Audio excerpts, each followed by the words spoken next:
Greetings, dear ones. I am Cryon of Magnetic Service.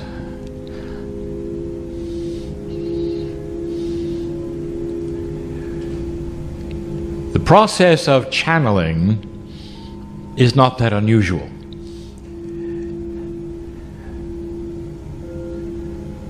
But it needs to be practiced.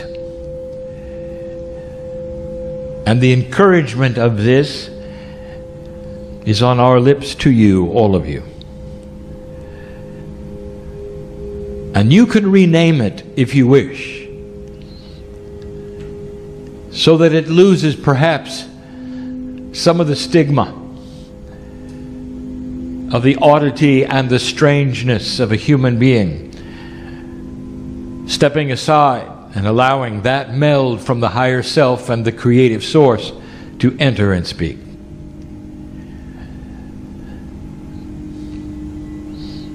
But in these few minutes, I wish to give the old souls who would listen in this room and otherwise, or who may read, an instruction set that is minimal. And the first one would be this: learn to channel for yourself. Also, the new energy that is coming into this planet allows this to take place in a beautiful way, where you never have to make a spectacle of yourself, you never have to be in front of anyone. But in your own time and way, even in your meditation, you would take that persona that is corporeal, which you believe is you in its entirety, and you would split it apart. And the part that has always been you in 3D takes a back seat temporarily for the you, which is the higher one. The you that is divine and is from another place. And when this starts to take place, you receive not just information, dear ones, you start to receive validation. And the validation will affect you personally. It increases that which is the peacefulness that we have told you that you can have. And that is channeling. Call it whatever you wish. But in those moments you will know that you are split, and it will be appropriate. There are actually 3 energies within the human being that we have spoken of before. And this is only 2 of them. Most of those who are on the planet with systems of what you would call religion have also seen the 3. An acknowledgement that the human being has more than just the corporeal. We are talking now about taking that which you think you are and splitting it apart on your own for a few moments. And out will pour that again, which is not just information, but is a quantum part of you that validates you. It's time for you to sit with God and feel the hand that reaches through the veil and takes yours for a moment and says that you deserve to be here, and that all that has happened to you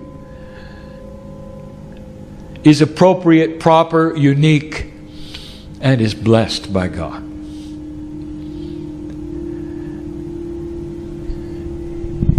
That there is no task too difficult for the old soul. But to some of you have been dealt that which is more difficult for what we have said in the past when we have said to you, iron sharpens iron. And some of you perhaps have felt the anvil come down that is red hot a few times fairly recently to shape you into a master. And you may say to Cryon, I'm not a master. I don't feel like a master. I'm just a person going about my life. And I will say, oh, how quaint of you. For you do not see what we see. For what happens in this lifetime, dear human being, affects everything for you and your core soul from now on. What you have allowed to be part of the Akashic attributes this time around are going to shape you forever.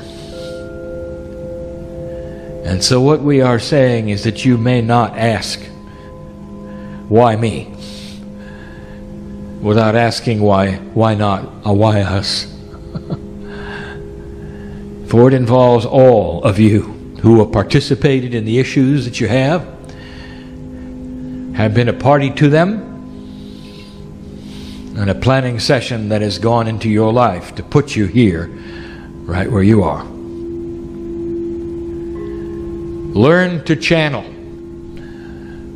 That is to find the meld between you and you to such a degree that when you get up from the chair, you know what has taken place. And most of you will do it only for yourselves. You can write these things down if you wish. But the reason it exists is to help you, to validate you, to make you more peaceful with you. I have 3 things I want to give you before you leave this place. Old soul, we have given you some attributes we wish you to visit in the past. Here are more, and they're not necessarily easy, but we speak to the old souls for less than 1/2% of this planet has to find some kind of action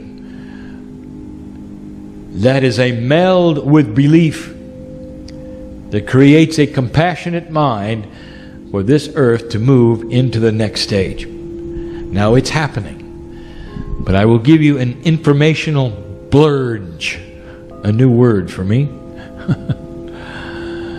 which means a spattering of things over a period of time that you need to know.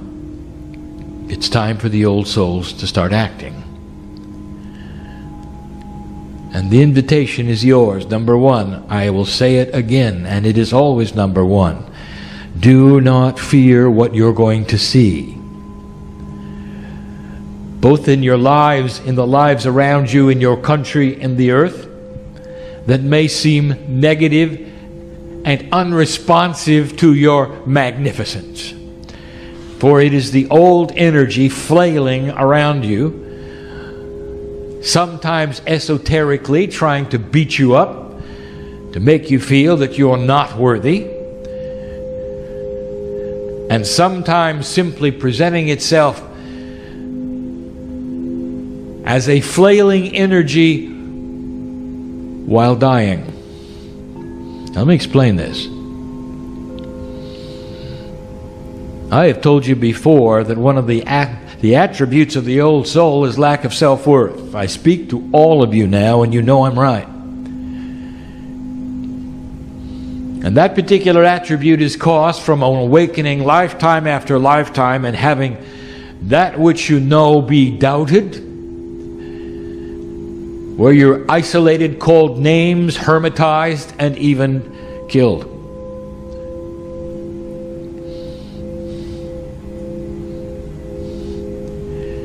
Lack of self-worth.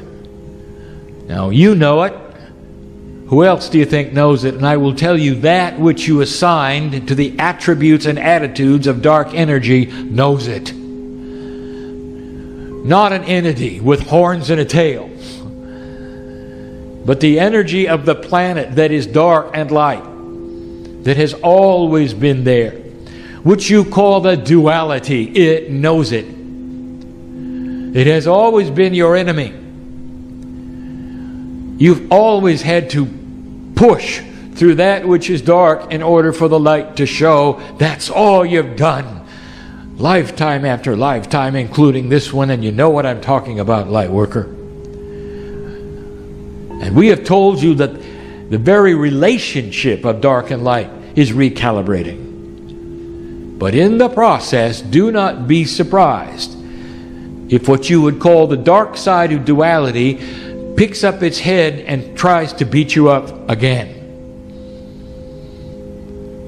It will do it through all of the attributes and avenues you think it can, through business, through family, through relationships, even through your dreams. It knows who you are, and it does not want you to succeed. And dear ones, I will tell you that it doesn't matter how hard it tries. You've already won. But you got to know it's going to try. When you turn on the light, darkness disappears. Again, we'll say darkness is passive and light is active. When you turn on the light, darkness disappears. So the answer is always to have light in your life. If you cover it up with darkness, it can't show itself. If you let the darkness win this battle, you're going to sit this life out, and things are not going to get any better. And that's the battle at hand. Number 2, be compassionate in all things. When number 1 raises its head and wants to create war on this planet yet again, when number 1, which is fear, wants to flail because it knows it's dying, I want your reaction to be compassion. A compassionate reaction to all things creates light you cannot imagine. What irritates you the most, dear human being? Conjure it up in your mind and see if you can be compassionate to it instead of critical to it. Conjure it up in your mind right now. What irritates you the most? What is the most difficult thing for you to endure? Sometimes it's foolishness. Sometimes it's politics. I know who you are. What if you could change your attitude and only see compassion? Well, that is the greatest emotion you have for anything on the planet. If you could do that, dear ones, you will achieve what the masters had. For when they walked the planet, this was their attribute, no matter who sat in front of them, whether it was the thief, the dishonest one, the one who stood in front of them to try to figure them out and take money from them. All they had was compassion. That's all they had. And I'll tell you, when you look at somebody with the eyes of compassion, it melts all the other agendas put together. It just melts them. They'll never touch you. That creates light. That is how you beat number 1, the duality. A compassionate mind will never be an angry one. A compassionate mind does not go to the trigger issues that have always controlled you emotionally. If the first reaction is compassion, all others realign themselves. That's number 2. The third one and the final one is the most difficult one of all for me to explain. My partner has not mentioned it before, and so he is saying to me, go slow, and I'm saying to him, go slow. Say it correctly, my partner, as you receive the information. It's time for the old souls to learn how to be a self-contained, balancing unit. This requires that you work with only your own divinity, which is then something your cellular structure will see you doing and see as intent to change. Without involving outside sources that you have in the past. Let me give you examples. Let us say you walk around the planet and you may not realize it, but you are constantly pushing for validation from others. You want to know what they think, so you'll feel better. And when you hear what they think and it makes you feel better, you're satisfied. And some of you live this way. And this is the only mechanism you have from day to day that validates your life. It always comes from the exterior. Now I want you to play a game for a moment. Pretend you are one of your own cells. And you are waiting for consciousness of the corporeal human being in your body to give you instructions that you're okay. Your cellular structure is waiting to become quantum based upon an energy you're going to give it through your consciousness. Let me tell you something. Your cells have no idea what anybody else is saying. And so you may walk around feeling just fine that other people are honoring you. But your cells have no idea. And so they're simply going to sit there without change. And you are going to flail, walking around asking others, how you doing? Or talking to others about how you're working on yourself so you'll get feedback of how you're doing. And your cells know nothing. The shell of ego protects them totally. You must be self-contained. And that is to say, without adoration, without acknowledgement, without anyone ever saying anything, you have to know it is well with your soul because you have the divine link to God that validates your every breath. Sounds like we're almost back to number one. Number two, they're all related, the three in one. Learn to validate yourself as you walk from place to place and feel the divinity, a self-balancing island that never has to know anything more than that God is in you, and that's good enough. Now this is tough. This has to transmute even some of the designs you've learned about today. Where you start to work around how you were born and rewriting some of what we would call the social engrams of who you are. The ability to contain self-worth automatically, no matter what. Do you realize how hard that is for some of the old souls who have no self-worth? Or have a self-worth that is so limited they have to have the validation from that which is exterior.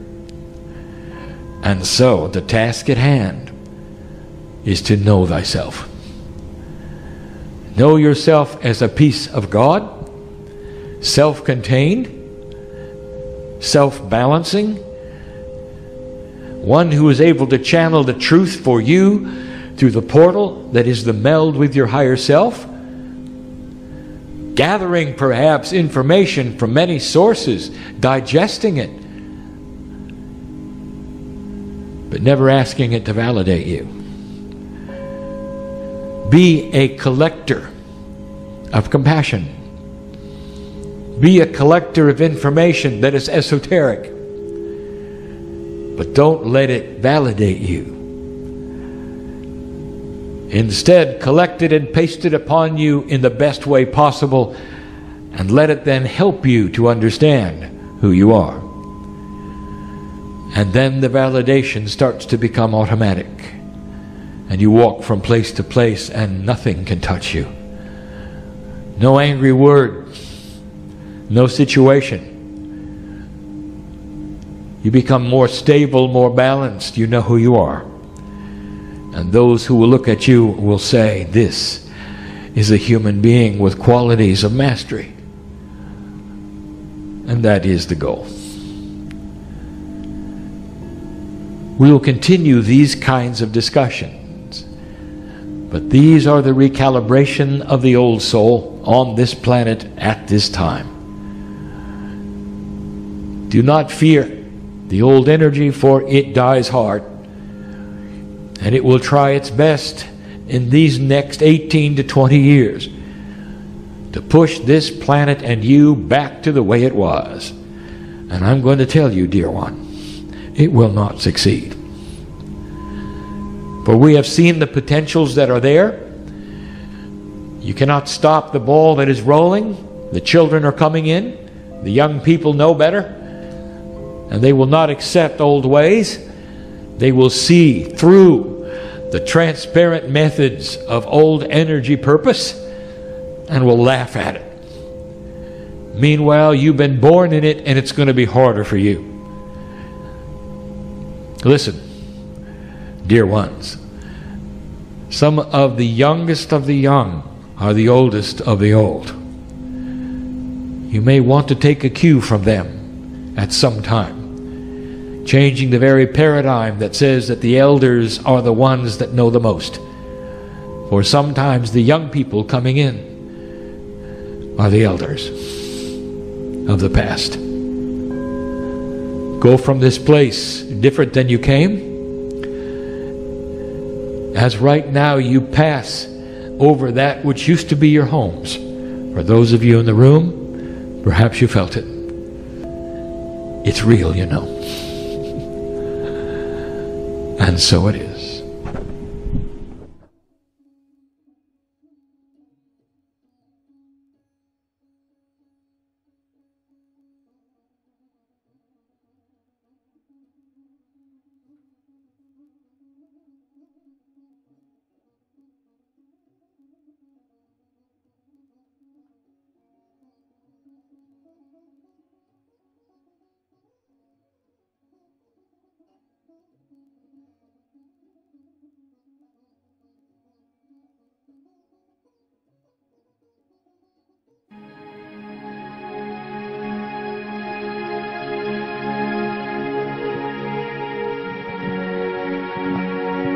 Greetings, dear ones. I'm Cryon of Magnetic Service.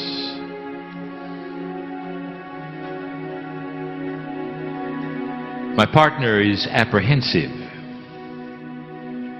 He steps aside, but he's listening. I feel him. I know him. The apprehensiveness is because of the revelations, perhaps of his past, that he has not heard before. And yet it is written in his Akash to be read. And there are those who could have read it. I do not reveal anything that is not appropriate. And the revelation of his past is only to enhance the information given this evening about the place that I sit in.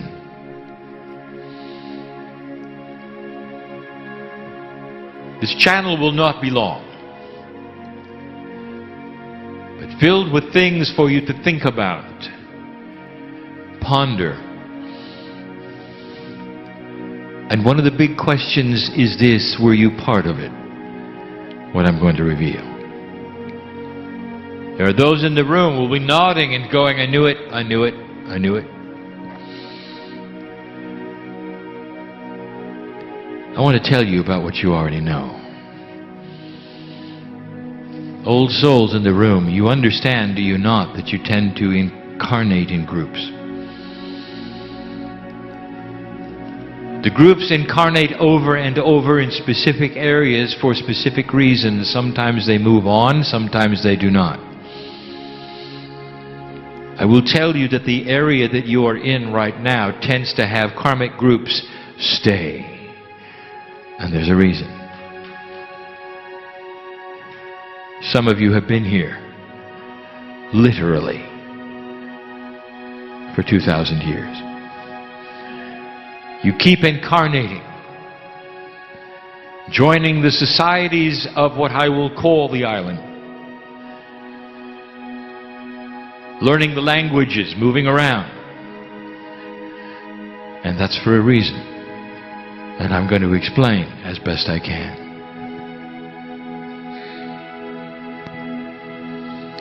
We have given you the history of the planet spiritually many times. We've given you the timeline up to a certain way and place, starting with the seeding of the planet, with the Lemurian existence, with the Pleiadians all over.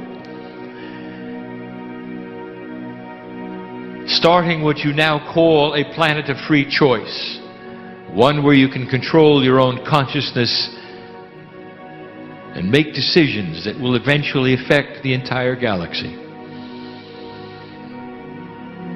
We've told you that your planet is one of many who have gone through this process, but still you sit here in 3D and you say, it's a nice story. I'm going to enhance the story.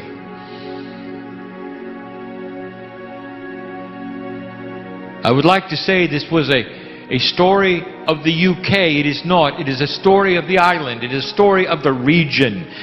A place on the planet before borders, before the names, but including all of the areas from the south of Plymouth to the top of Wick.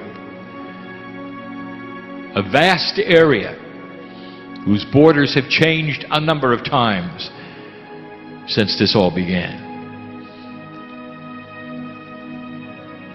When the Lemurians spread upon this planet and spread out, when the other seed colonies settled, and human life began with the knowledge of light and dark, and the societies started to develop,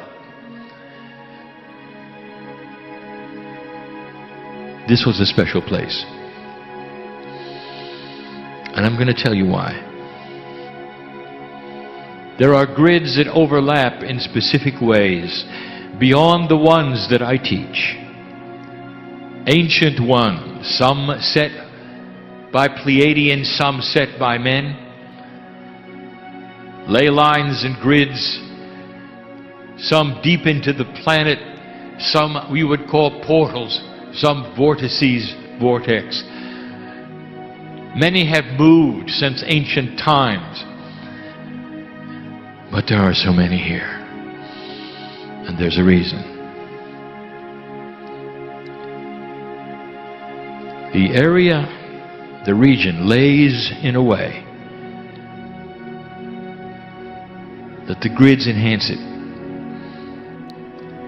You're not going to understand this, and I'm going to give you some metaphysics today and some physics today, whether you're ready for it or not. There are parts of the earth that hide secrets very well.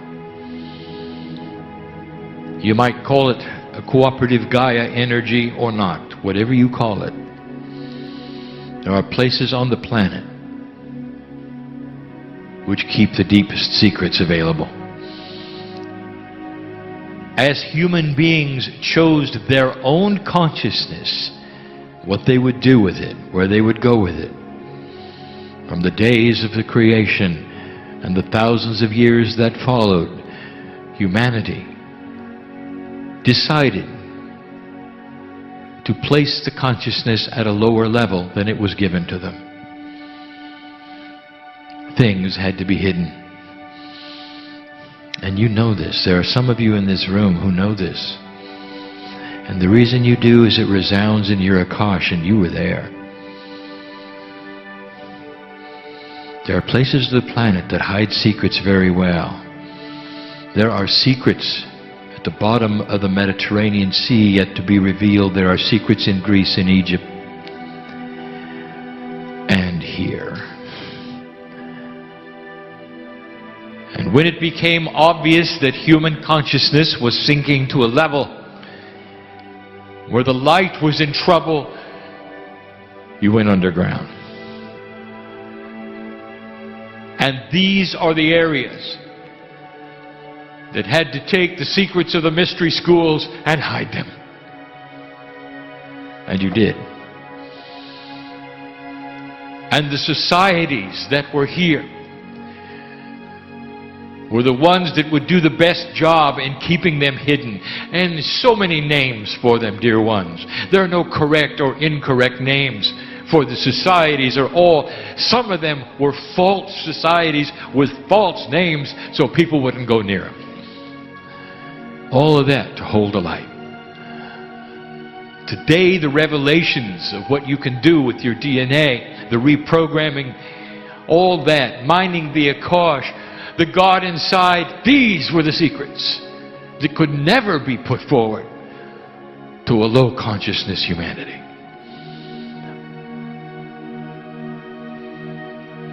From Plymouth in the south to Wick in the north, the whole island participated. There are so many portals here. There's so much energy still here. And the mysteries were hidden. You ask yourself about the purpose of Druids. You ask yourself the purpose of the mythology in the 1100s of Merlin. Not a man at all, but a combination of concepts about magic. What was the magic? What we teach today. Metaphysics. That's where you sit. And you hit it well.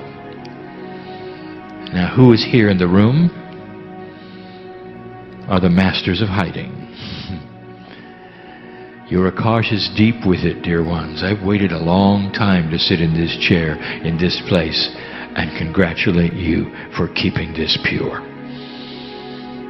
And you did.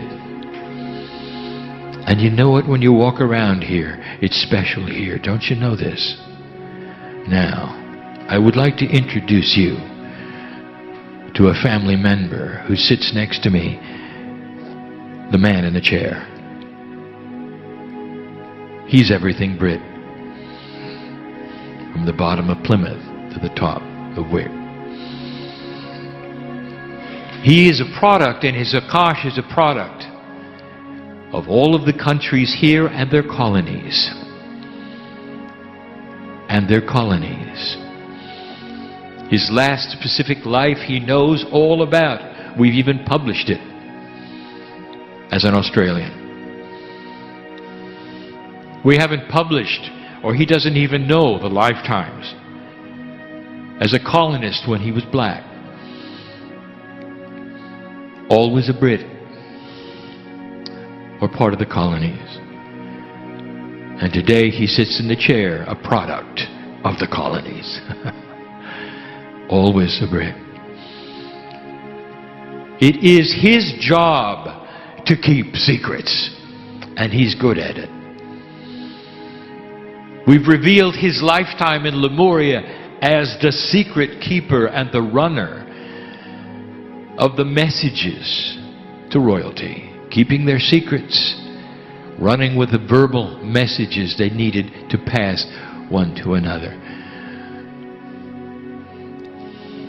He knew the secrets of the mystery schools. He's been everything you can imagine. He's participated in the Knights of the Templar. He's been a third-degree Mason. You name it, he's been it. He has kept the secrets of the land. He knows this land very well. It's in his Akash. He's more familiar than he even knows with the tucks and the valleys of the countryside, the feeling of the dirt, the cold winters. He knows them well. He has yet to discover it. You remember, do you not, the irony here? A world traveler he is, and we have kept him away from the UK. We've kept him away from Ireland, not quite on the island, but close. We've kept him away from Scotland. We've kept him away from the places that he would resound to and remember, where he kept the secrets well. But dear ones, I want you to know, this is not about him. It's about you, for he was with you keeping him. Now why do I tell you this? Before I reveal the message's culmination and what I want this land to know and the secret keepers to understand, before I do that, I want to give you some multi-dimensional physics in a way you have never heard before, and that will tie in to what some have said is coincidence and others have said is fakery. I want to talk about crop circles. You think I wouldn't?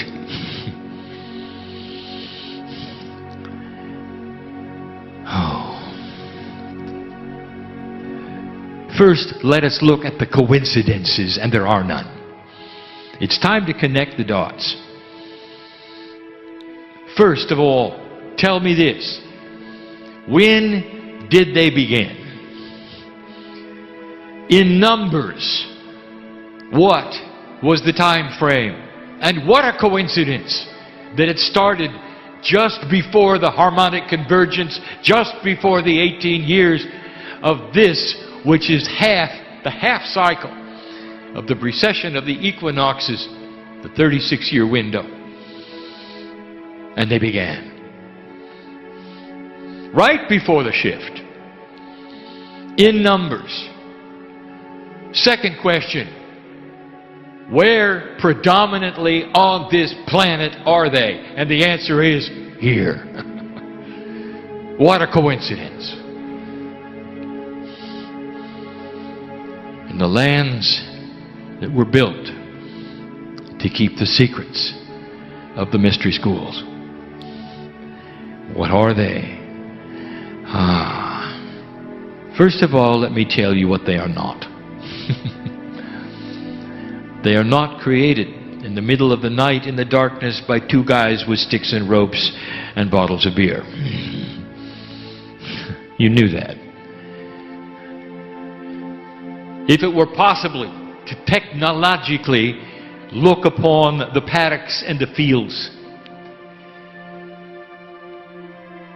in the night with infrared or whatever you call it, if you could record, you'd see something.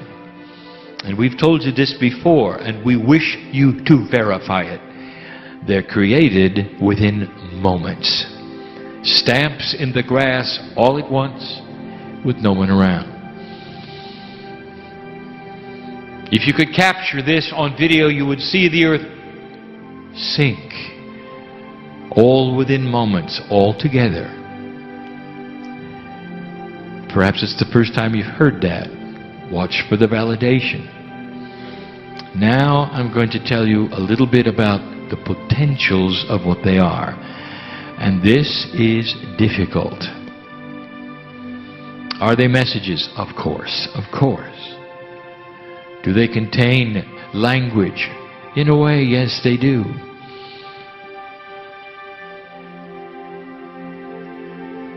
Sacred? Not the ground they are on, but the messages they contain, yes. Messages about all things in the future. wisdom, sacred geometry, it is all there, even DNA. How do I explain this?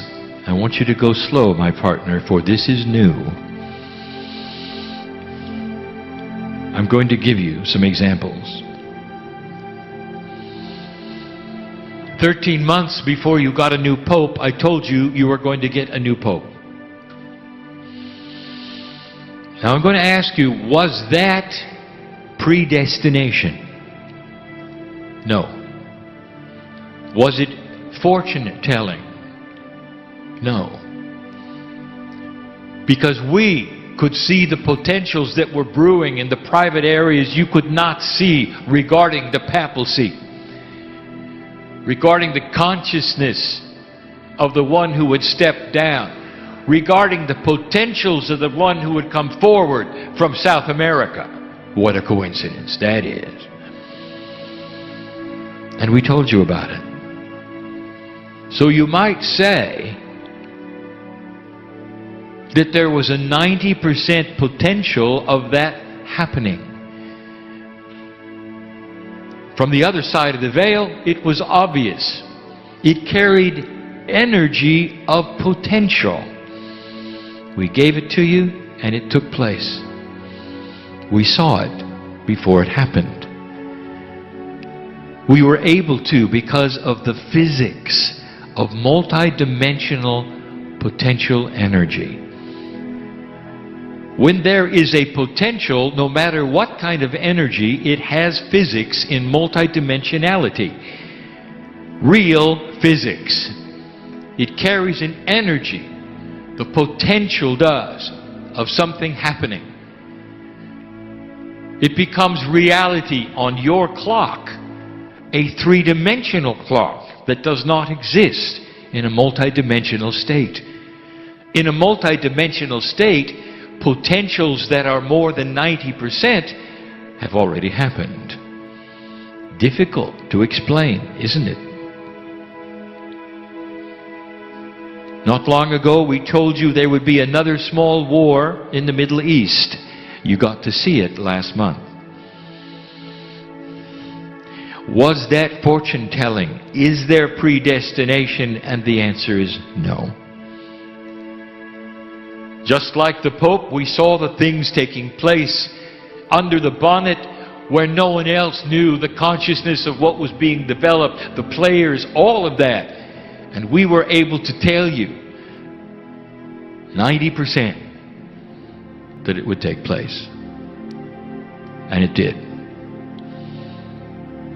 In pure multidimensional physics that you do not understand yet, there are quantum formulas for the energy of potential. And when they reach a certain point, they manifest themselves in a way where you can say, this is happening.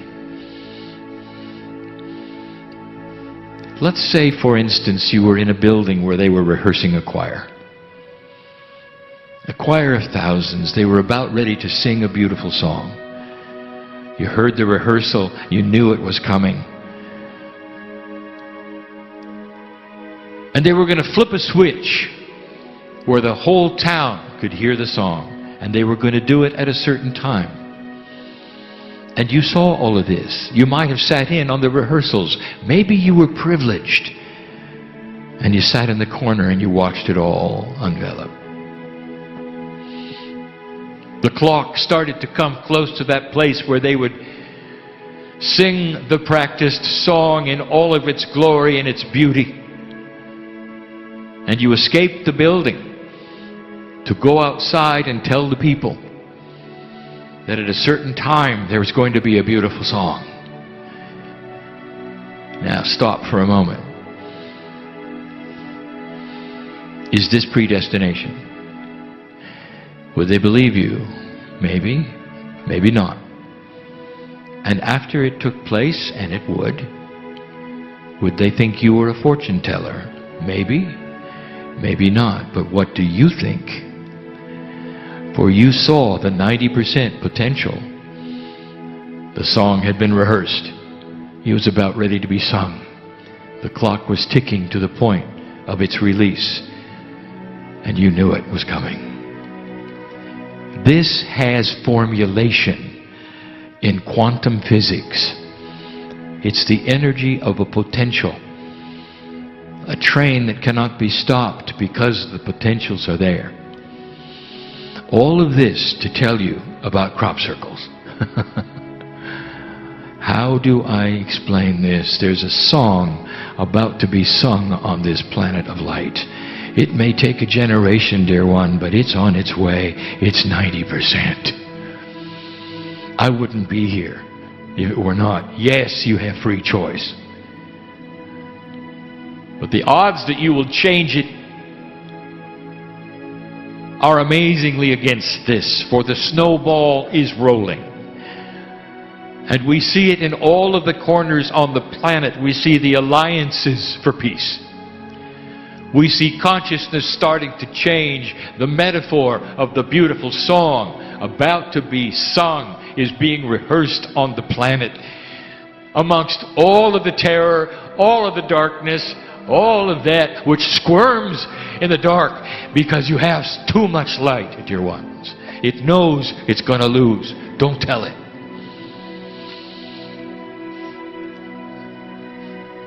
The best way to stop it is to take away its funding. We have said this before. Find out where it's coming from and stop it. That's the best way. Watch for this, even in your news, soon. They'll figure it out. Why fund the dark when there is so much light? There is so much light. Now, follow my reasoning. Based upon everything I have said to you, follow my reasoning. If there is a potential for a high human consciousness for peace on earth, if it lays out there, if it's 90%, it is formulated. It is there in physics. It is stamping the messages in the grass to you right now, saying, this is the future. Messages from beyond, messages from you, the potential that has already been manifest in a certain way, metaphysically. I'll tell you what the messages say, and that is why I sit in the chair today. It is time to release all of the secrets of the mystery school. And it's hard. Because the generations that you have spent hiding things is in your akash. You've segmented it. You've societized it. You've called it names. You've stuffed it away. And now I'm saying it is time to release it. This is not your grandfather's metaphysics. This is the new age. This is the time the ancients have waited for. You've kept the secrets for a reason. Now, secret keepers, I want you to walk out of this place with a new concept of who you are and what you're for. It's time to share what you know. And the best way to do it is to live mastery. How you treat people, the way that you can heal your body, all of the shamanic information that you have kept hidden and sequestered for all of these years, release it. Let those around see the majesty in you. The secrets are out. Say them out loud if anybody asks. You can change your DNA. You can change your reality. You can change your life. You can change your lifespan. That's Merlin. That's magic. All right here. That's the message. Drop the walls. We said this last night, sitting in another country, across the channel. Drop the walls. Join with others that you never would have joined with before. Watch for synchronicity of love. Is it possible that there are those around you who wear odd garb and perhaps have other religious beliefs or spirituality that are filled with God and have the secrets you do? Watch for it. But they're ready to release it too. This message that I'm giving you is not sequestered to cry on. It is being shouted in the grass. It is being given to mediums everywhere. This is the time you waited for. Crying, what is it we're supposed to do in 3D? I just told you. Walk out of this room and live like a master. Watch what you say. Watch how quick you are or slow you are to anger. Look for God in others. Start solving problems in your life that others will look at you and say, I don't know what you're into, but I want a piece of it. And you can say, it's magic. And you'd be right. It is magic. Imagine a human being who can extend their years with their mind, with the intuition they have through the higher self portal, through bringing in energy from the past, through applying light to their life, a light that they have kept hidden for centuries. Let it out. Let it out. Combine with those you would never combine with. There are those who would say, well, others are doing it wrong and their metaphysics is not like yours. It's time to drop the barriers and see God in them. Don't look at their belief. Look at their heart.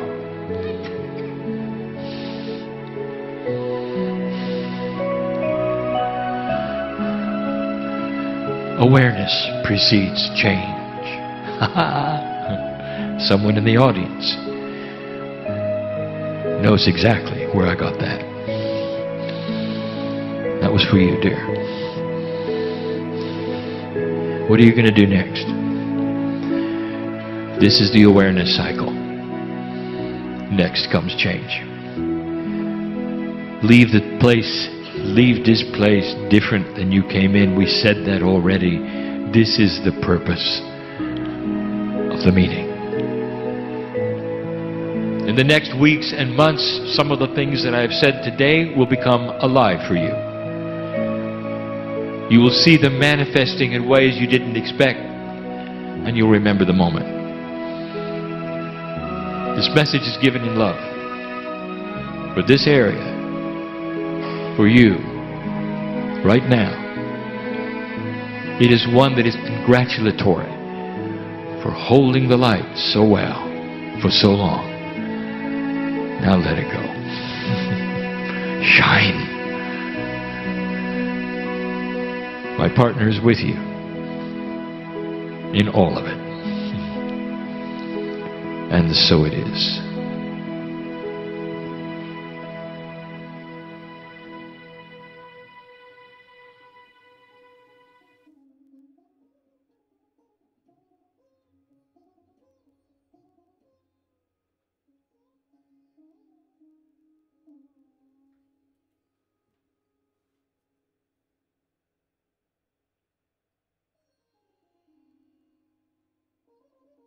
Greetings, dear ones. I'm Cryon of Magnetic Service.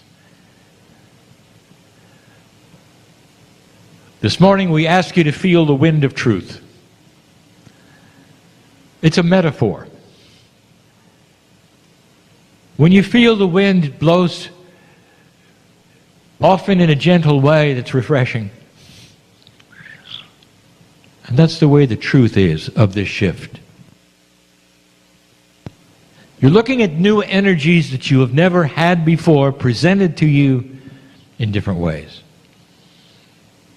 Years ago we spoke of the recalibration energy. You have passed through that. And now comes the work. So many of you have asked this very day, what's next? What should I do? What's possible? Because this is new, dear ones, the manual for what's next hasn't been written. But there are things we can ask you to do that are so able to be done. And it has to be done by old souls. Now this is an overview. It's a generality that I'm giving you. It's not a specific. So let's talk about the specifics first, which is backwards. You ask you what you're going to do next. What are you supposed to do? The Tao that can be told what is that which is not the eternal is in Tao. the plan for you? The name that can be named And almost is all not of you, the eternal we name. say to you, you are unique. The Tao is both named So it and may be nameless. different for each of you, but there As is nameless, one it thing is the origin of all that we're going to things. start asking for, and you're As going to hear it named, more and more. It is the mother of 10,000 Old soul, things. in this new energy, Ever desireless, things are going one to can see the come mystery. to you. Ever desiring, one sees only the manifestations. And the mystery itself is the doorway to the Tao that can be told is not the eternal Tao. The name that can be named is not the eternal name. The Tao is both named and nameless. As nameless, it is the origin of all things. As named, it is the mother of 10,000 things. Ever desireless, one can see the mystery. Ever desiring, one sees only the manifestations. And the mystery itself is the doorway to all understanding.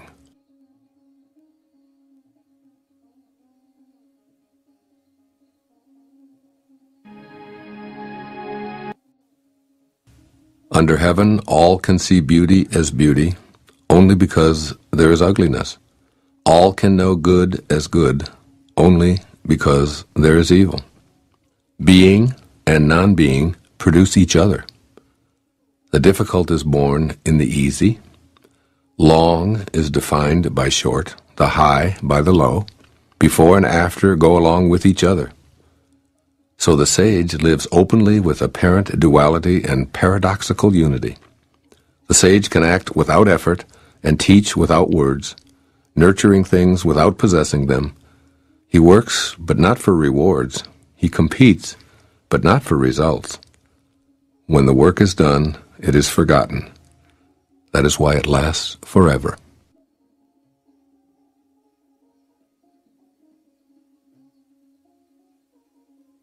Putting a value on status will create contentiousness. If you overvalue possessions, people begin to steal. By not displaying what is desirable, you will cause the people's hearts to remain undisturbed. The sage governs by emptying minds and hearts, by weakening ambitions and strengthening bones. Practice not doing. When action is pure and selfless, everything settles into its own perfect place.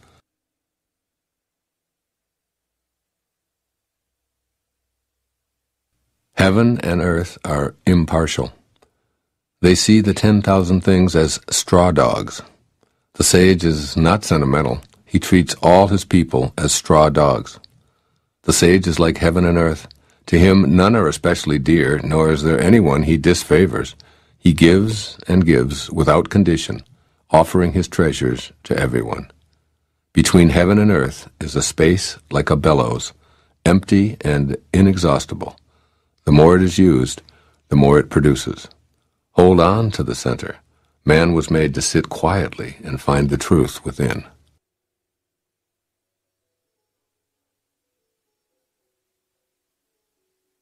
The spirit that never dies is called the mysterious feminine. Although she becomes the whole universe, her immaculate purity is never lost. Although she assumes countless forms, her true identity remains intact. The gateway to the mysterious female is called the root of creation. Listen to her voice. Hear it echo through creation. Without fail, she reveals her presence. Without fail, she brings us to our own perfection. Although it is invisible, it endures. It will never end.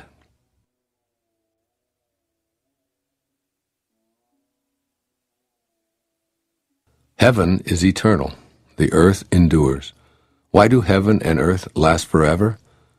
They do not live for themselves only. This is the secret of their durability. For this reason, the sage puts himself last, and so ends up ahead. He stays a witness to life, so he endures. Serve the needs of others, and all your own needs will be fulfilled. Through selfless action, fulfillment is attained.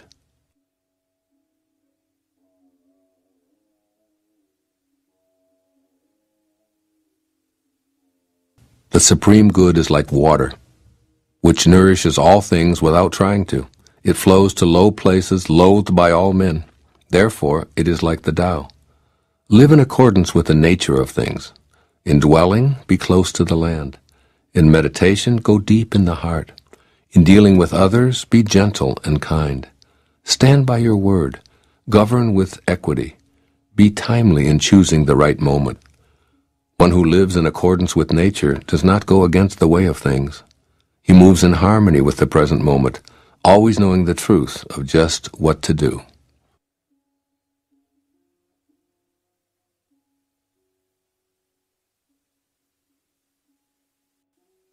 To keep on filling is not as good as stopping. Overfilled, the cupped hands drip. Better to stop pouring. Sharpen a blade too much, and its edge will soon be lost. Fill your house with jade and gold, and it brings insecurity. Puff yourself with honor and pride, and no one can save you from a fall. Retire when the work is done. This is the way of heaven.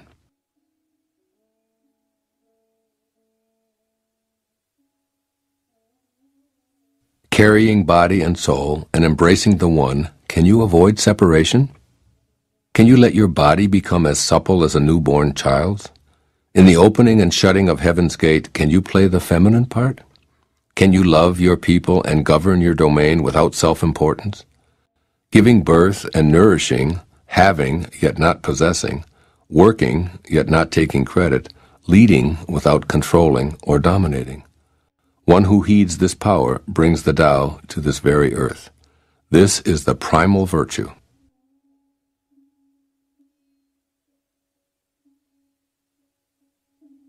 "30 spokes converge upon a single hub. It is on the hole in the center that the use of the cart hinges. Shape clay into a vessel, it is the space within that makes it useful. Carve fine doors and windows, but the room is useful in its emptiness. The usefulness of what is depends on what is not."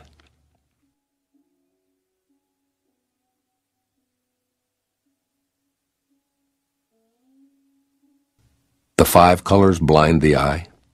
The 5 tones deafen the ear. The 5 flavors dull the taste. The chase and the hunt craze people's minds. Wasting energy to obtain rare objects only impedes one's growth. The master observes the world but trusts his inner vision. He allows things to come and go. He prefers what is within to what is without.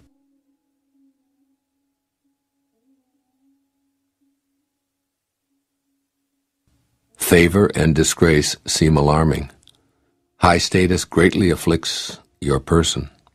Why are favor and disgrace alarming? Seeking favor is degrading, alarming when it is gotten, alarming when it is lost.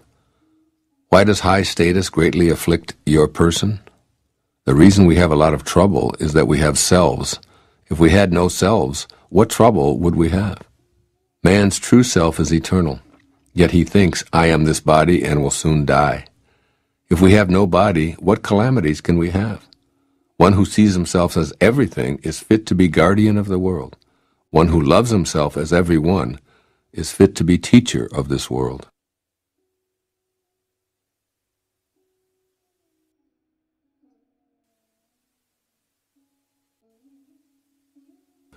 That which cannot be seen is called invisible. That which cannot be heard is called inaudible. That which cannot be held is called intangible. These 3 cannot be defined. Therefore, they are merged as one. Each of these 3 is subtle for description. By intuition you can see it, hear it, and feel it. Then the unseen, unheard, and untouched are present as one. Its rising brings no dawn, its setting no darkness. It goes on and on, unnameable, returning into nothingness. Approach it, and there is no beginning. Follow it, and there is no end. You cannot know it, but you can be it, at ease in your own life. Discovering how things have always been brings one into harmony with the way.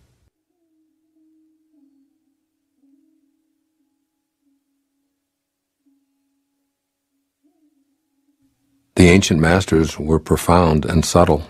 Their wisdom was unfathomable. There is no way to describe it. One can only describe them vaguely by their appearance. Watchful, like men crossing a winter stream. Alert, like men aware of danger. Simple as uncarved wood. Hollow like caves. Yielding like ice about to melt. Amorphous like muddy water. But the muddiest water clears as it is stilled. And out of that stillness, life arises. He who keeps the Tao does not want to be full. But precisely because he is never full, he can remain like a hidden sprout and does not rush to early ripening.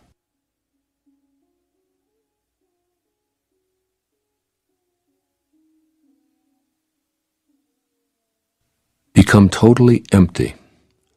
Let your heart be at peace. Amidst the rush of worldly comings and goings, observe how endings become beginnings. Things flourish each by each, only to return to the source, to what is and what is to be. To return to the root is to find peace. To find peace is to fulfill one's destiny. To fulfill one's destiny is to be constant. To know the constant is called insight. Not knowing this cycle leads to eternal disaster. Knowing the constant gives perspective. This perspective is impartial. Impartiality is the highest nobility. The highest nobility is divine. Being divine, you will be at one with the Tao. Being at one with the Tao is eternal. This way is everlasting, not endangered by physical death.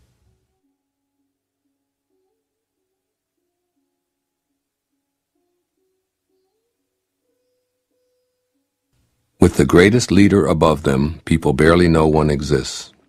Next comes one whom they love and praise. Next comes one whom they fear. Next comes one whom they despise and defy. When a leader trusts no one trusts him. The great leader speaks little.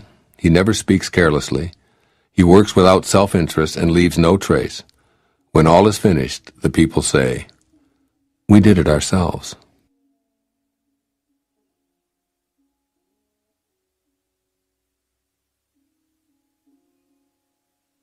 When the greatness of the Tao is present, action arises from one's own heart. When the greatness of the Tao is absent, action comes from the rules of kindness and justice. If you need rules to be kind and just, if you act virtuous, this is a sure sign that virtue is absent. Thus we see the great hypocrisy. When kinship falls into discord, piety and rites of devotion arise. When the country falls into chaos, official loyalists will appear, and patriotism is born.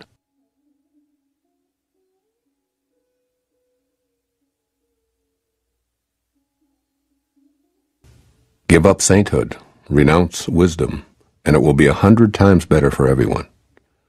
Throw away morality and justice, and people will do the right thing. Throw away industry and profit, and there will be no thieves. All of these are outward forms alone. They are not sufficient in themselves. It is more important to see the simplicity, to realize one's true nature, to cast off selfishness and temper desire.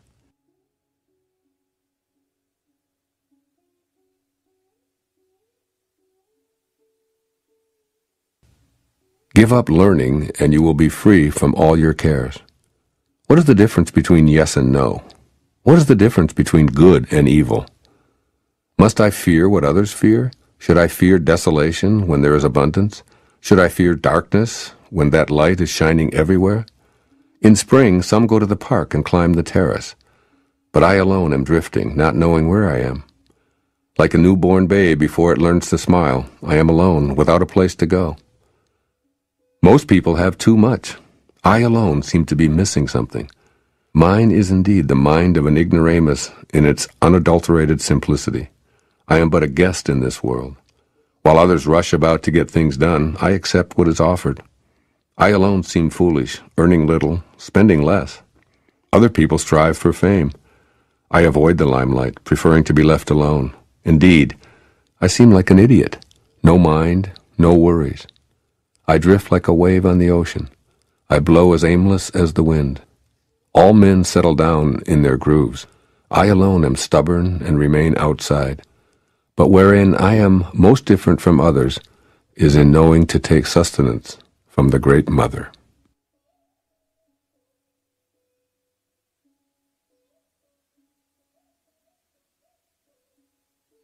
The greatest virtue is to follow the Tao, and the Tao alone.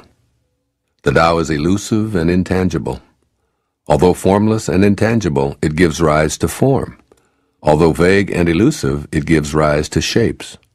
Although dark and obscure, it is the spirit, the essence, the life breath of all things. Throughout the ages, its name has been preserved in order to recall the beginning of all things. How do I know the ways of all things at the beginning? I look inside myself and see what is within me.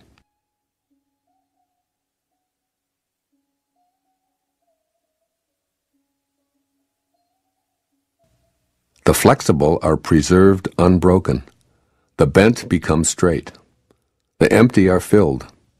The exhausted becomes renewed. The poor are enriched. The rich are confounded. Therefore the sage embraces the one. Because he doesn't display himself, people can see his light. Because he has nothing to prove, people can trust his words. Because he doesn't know who he is, people recognize themselves in him. Because he has no goal in mind, everything he does succeeds. The old saying that the flexible are preserved unbroken is surely right. If you have truly attained wholeness, everything will flock to you.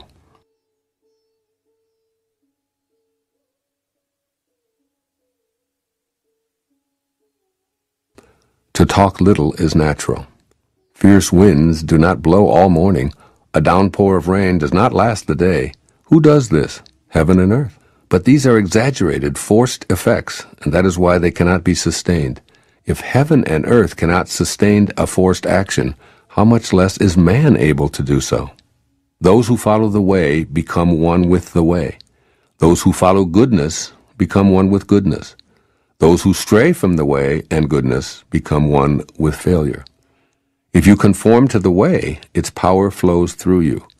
Your actions become those of nature, your ways those of heaven. Open yourself to the Tao and trust your natural responses, then everything will fall into place.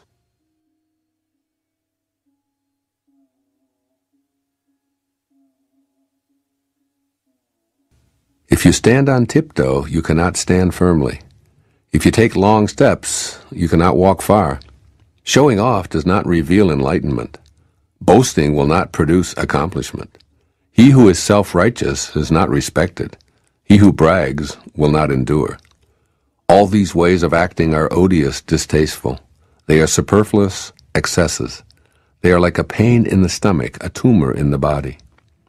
When walking the path of the Tao, this is the very stuff that must be uprooted, thrown out, and left behind.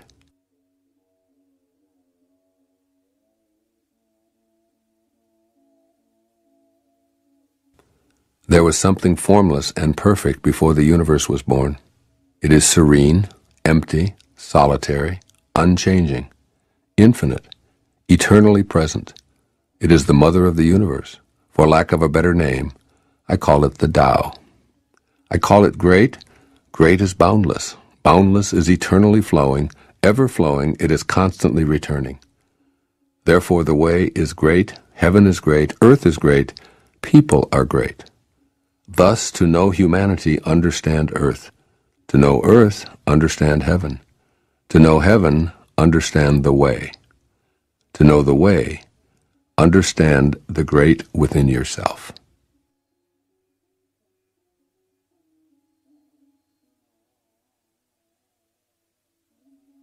The heavy is the root of the light. The still is the master of unrest. Realizing this, the successful person is poised and centered in the midst of all activities. Although surrounded by opulence, he is not swayed. Why should the lord of the country flit about like a fool? If you let yourself be blown to and fro, you lose touch with your root. To be restless is to lose one's self-mastery.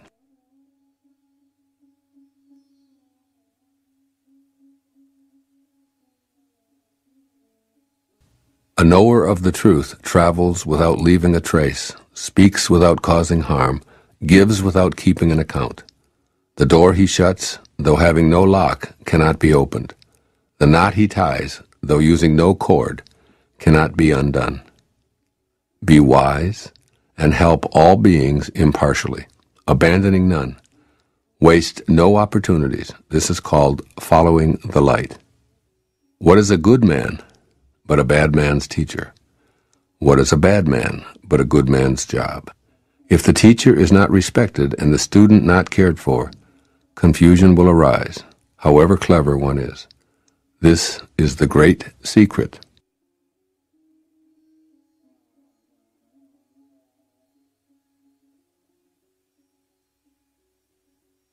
Know the strength of man, but keep a woman's care. Be a valley under heaven. If you do, the constant virtue will not fade away. One will become like a child again. Know the white, keep to the black, and be the pattern of the world. To be the pattern of the world is to move constantly in the path of virtue, without erring a single step, and to return again to the infinite.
Step, and to return again to the infinite. One who understands splendor while holding to humility acts in accord with eternal power. To be the fountain of the world is to live the abundant life of virtue. When the unformed is formed into objects, its original qualities are lost. If you preserve your original qualities, you can govern anything. Truly, the best governor governs least.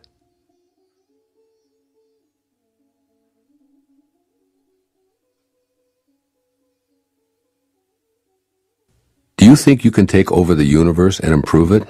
I do not believe it can be done. Everything under heaven is a sacred vessel and cannot be controlled. Trying to control leads to ruin. Trying to grasp, we lose. Allow your life to unfold naturally. Know that it too is a vessel of perfection. Just as you breathe in and breathe out, there is a time for being ahead and a time for being behind. A time for being in motion and a time for being at rest, a time for being vigorous, and a time for being exhausted, a time for being safe, and a time for being in danger. To the sage, all of life is a movement toward perfection. So what need has he for the excessive, the extravagant, or the extreme?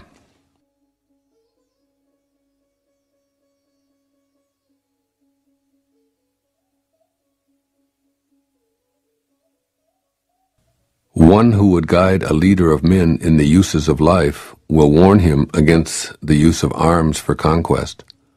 Weapons often turn upon the wielder. Where armies settle, nature offers nothing but briars and thorns. After a great battle has been fought, the land is cursed. The crops fail, the earth lies stripped of its motherhood. After you have attained your purpose, you must not parade your success. You must not boast of your ability. You must not feel proud. You must rather regret that you had not been able to prevent the war. You must never think of conquering others by force. Whatever strains with force will soon decay. It's not attuned to the way. Not being attuned to the way its end comes all too soon.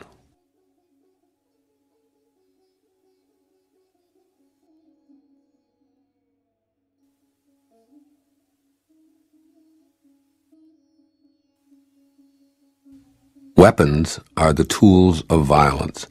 All decent men detest them. Therefore, followers of the Tao never use them. Arms serve evil. They are the tools of those who oppose wise rule. Use them only as a last resort. For peace and quiet are dearest to the decent man's heart, and to him even a victory is no cause for rejoicing.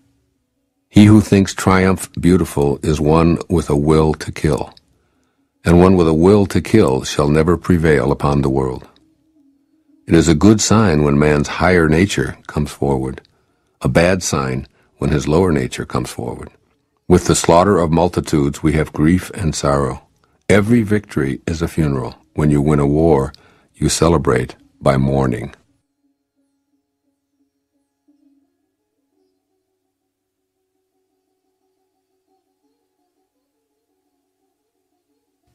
The eternal Tao has no name. Although simple and subtle, no one in the world can master it. If kings and lords could harness them, the 10,000 things would naturally obey. Heaven and earth would rejoice with the dripping of sweet dew. Everyone would live in harmony, not by official decree, but by their own goodness. Once the whole is divided, the parts need names. There are already enough names. Know when to stop. Know when reason sets limits to avoid peril. Rivers and streams are born of the ocean, and all creation is born of the Tao. Just as all water flows back to become the ocean, all creation flows back to become the Tao.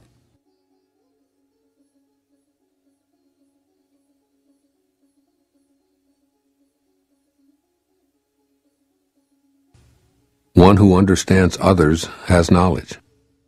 One who understands himself has wisdom. Mastering others requires force. Mastering the self needs strength. If you realize that you have enough, you are truly rich. One who gives himself to his position surely lives long. One who gives himself to the Tao surely lives forever.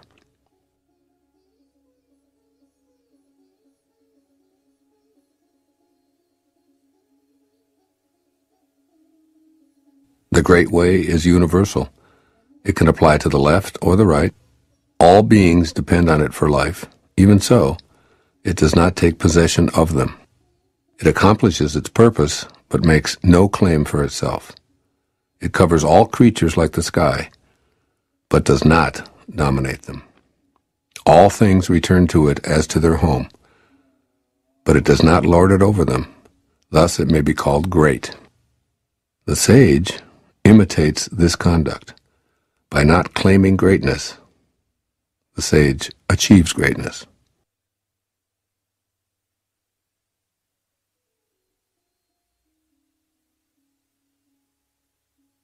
All men will come to him who keeps to the one. They flock to him and receive no harm, for in him they find peace, security, and happiness. Music and dining are passing pleasures, yet they cause people to stop.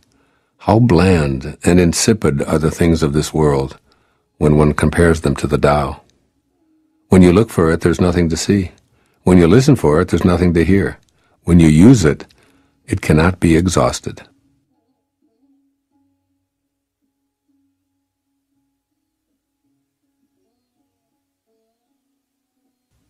Should you want to contain something, you must deliberately let it expand. Should you want to weaken something, you must deliberately let it grow strong.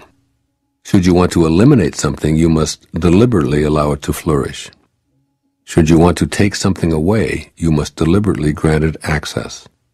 The lesson here is called the wisdom of obscurity. The gentle outlasts the strong.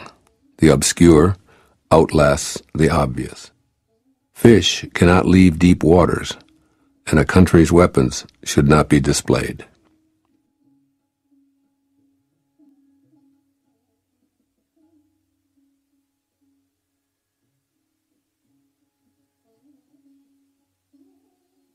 The Tao does nothing, but leaves nothing undone. If powerful men could center themselves in it, the whole world would be transformed by itself in its natural rhythms. When life is simple, pretenses fall away. Our essential natures shine through. By not wanting, there is calm, and the world will straighten itself. When there is silence, one finds the anchor of the universe within oneself.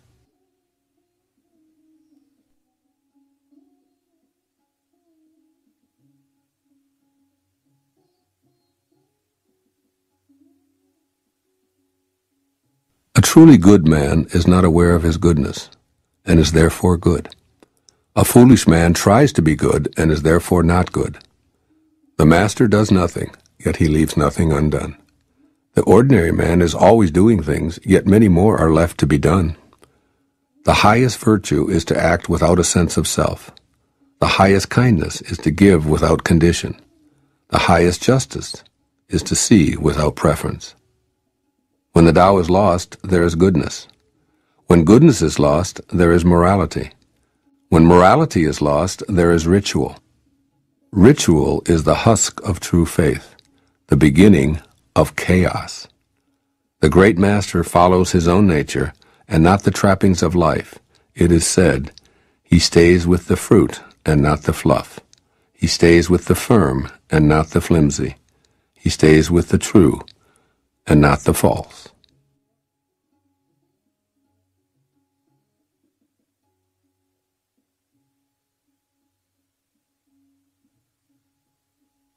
These things from ancient times arise from one. The sky is whole and clear, the earth is whole and firm, the spirit is whole and full. The 10,000 things are whole, and the country is upright.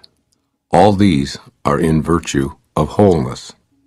When man interferes with the Tao, the sky becomes filthy, the earth becomes depleted, the equilibrium crumbles, creatures become extinct. Therefore, nobility is rooted in humility.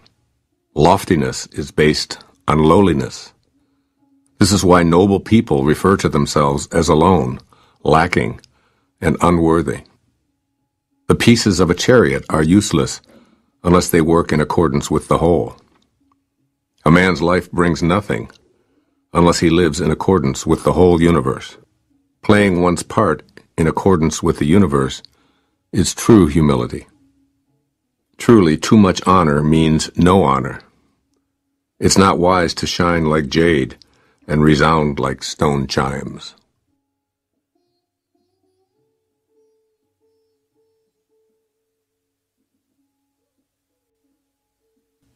Returning is the motion of the Tao. Yielding is the way of the Tao. The 10,000 things are born of being. Being is born of non-being.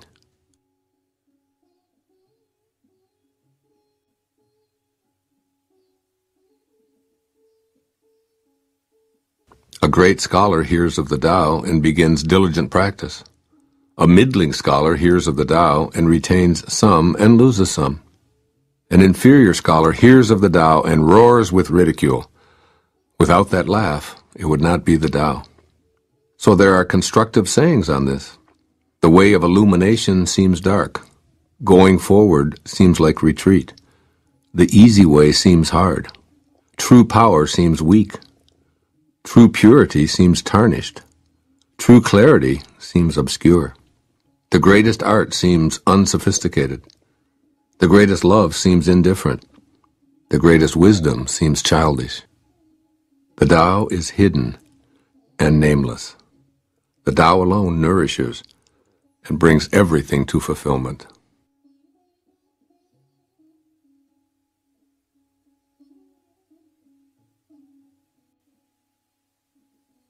The Tao gave birth to one. One gave birth to two. Two gave birth to three. All three begat the 10,000 things. The 10,000 things carry yin and embrace yang. They achieve harmony by combining these forces. People suffer at the thought of being without parents, without food, or without worth. Yet this is the very way that kings and lords once described themselves. For one gains by losing, and loses by gaining. What others taught, I teach. The violent do not die a natural death. This is my fundamental teaching.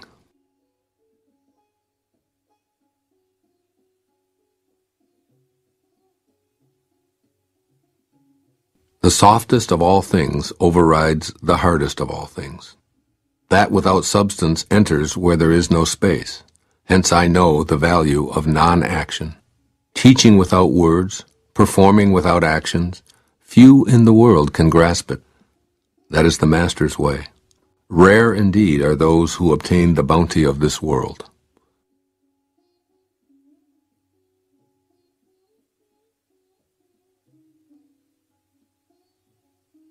Which means more to you, you or your renown? Which brings more to you, you or what you own? I say what you gain is more trouble than what you lose. Love is the fruit of sacrifice. Wealth is the fruit of generosity. A contented man is never disappointed. He who knows when to stop is preserved from peril. Only thus can you endure long.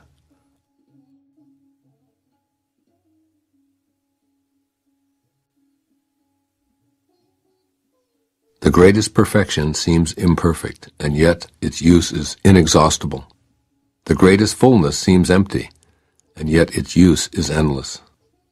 Great straightness seems twisted. Great intelligence seems stupid. Great eloquence seems awkward. Great truth seems false. Great discussions seem silent. Activity conquers cold. Inactivity conquers heat. Stillness and tranquility set things in order in the universe.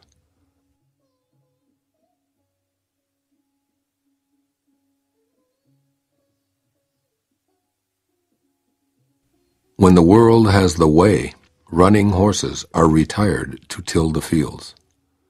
When the world lacks the way, war horses are bred in the countryside. There is no greater loss than losing the Tao, no greater curse than covetousness, no greater tragedy than discontentment. The worst of faults is wanting more, always. Contentment alone is enough. Indeed, the bliss of eternity can be found in your contentment.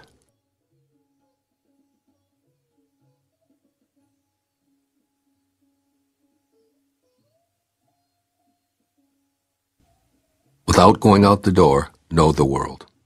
Without looking out the window, you may see the ways of heaven. The farther one goes, the less one knows. Therefore, the sage does not venture forth and yet knows, does not look and yet names, does not strive and yet attains completion.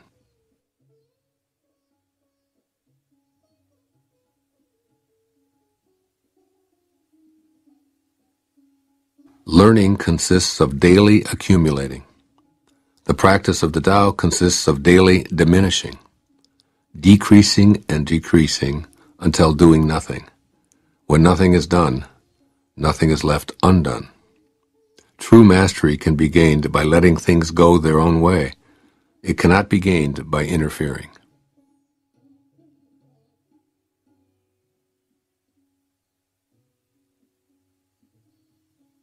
The sage has no fixed mind. He is aware of the needs of others.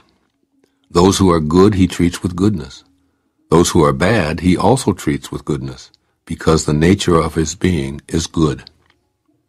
He is kind to the kind. He is also kind to the unkind, because the nature of his being is kindness. He is faithful to the faithful. He is also faithful to the unfaithful. The sage lives in harmony with all below heaven. He sees everything as his own self. He loves everyone as his own child. All people are drawn to him. He behaves like a little child.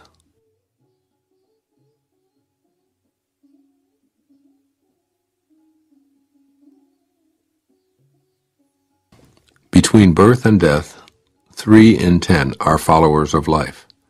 3 in 10 are followers of death.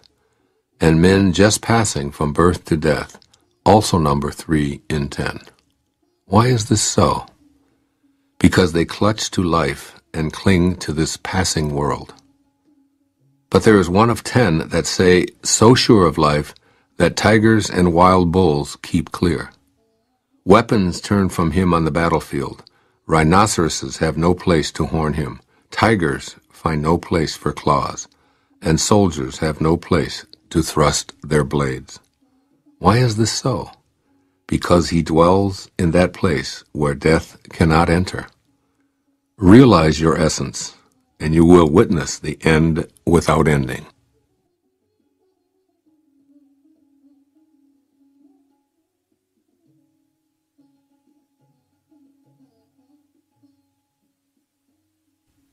The way connects all living beings to their source.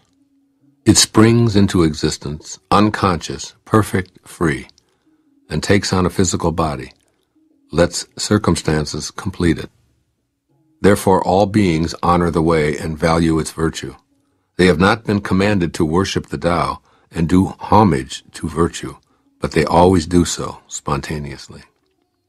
The Tao gives them life. Virtue nourishes and nourishes them, rears and shelters and protects them. The Tao produces but does not possess. The Tao gives without expecting. The Tao fosters growth without ruling. This is called hidden virtue.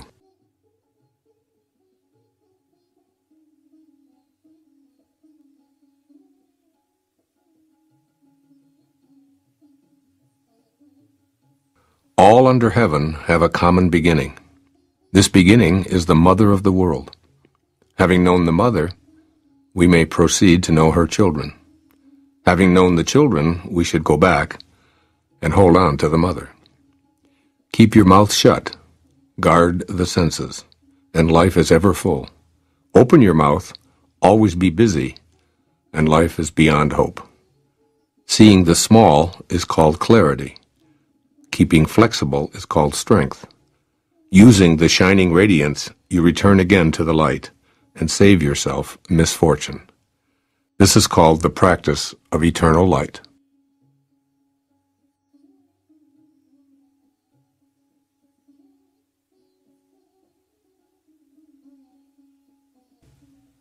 If I have even just a little sense, I should walk in the great way, and my only fear would be straying.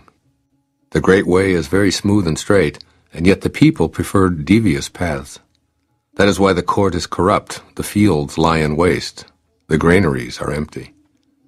Dressing magnificently, wearing a sharp sword, stuffing oneself with food and drink, amassing wealth to the extent of not knowing what to do with it, is being like a robber. I say this pomp at the expense of others is like the boasting of thieves after a looting. This is not the Tao.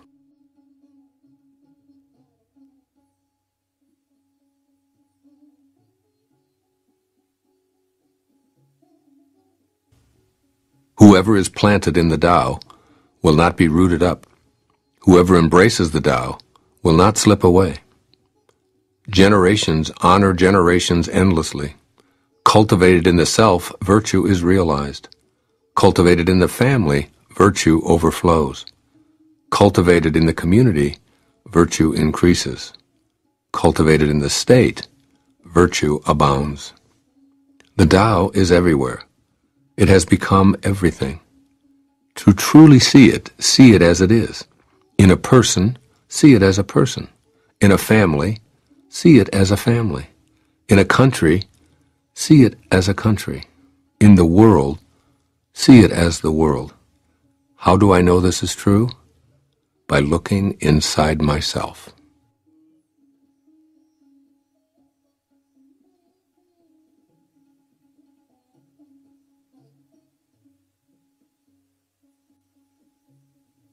He who is in harmony with the Tao is like a newborn child. Deadly insects will not sting him. Wild beasts will not attack him. Birds of prey will not strike him. Bones are weak, muscles are soft, yet his grasp is firm. He has not experienced the union of man and woman, but is whole. His manhood is strong. He screams all day without becoming hoarse. This is perfect harmony. To know harmony is to know the changeless. To know the changeless is to have insight. Things in harmony with the Tao remain. Things that are forced grow for a while, but then wither away. This is not the Tao. And whatever is against the Tao soon ceases to be.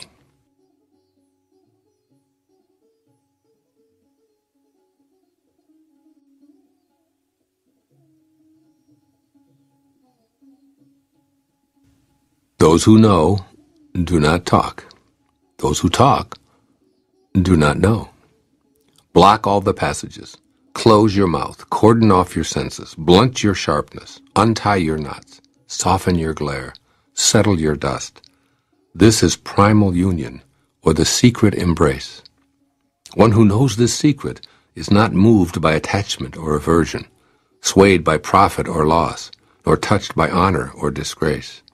He is far beyond the cares of men, yet comes to hold the dearest place in their hearts. This, therefore, is the highest state of man.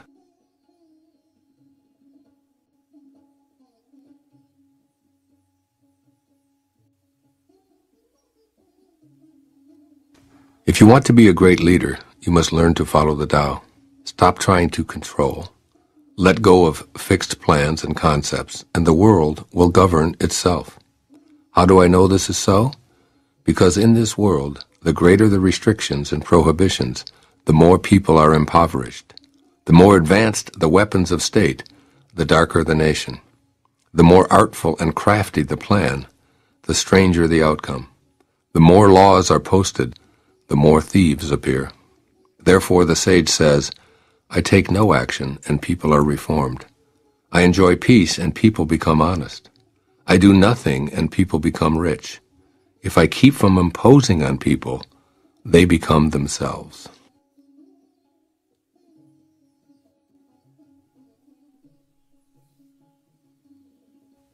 When the ruler knows his heart, the people are simple and pure. When he meddles with their lives, they become restless and disturbed. Bad fortune is what good fortune leans on. Good fortune is what bad fortune hides in.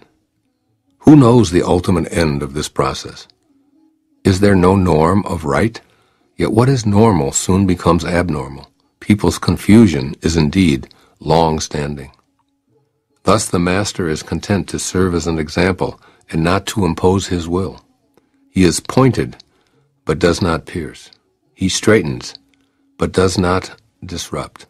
He illuminates, but does not dazzle.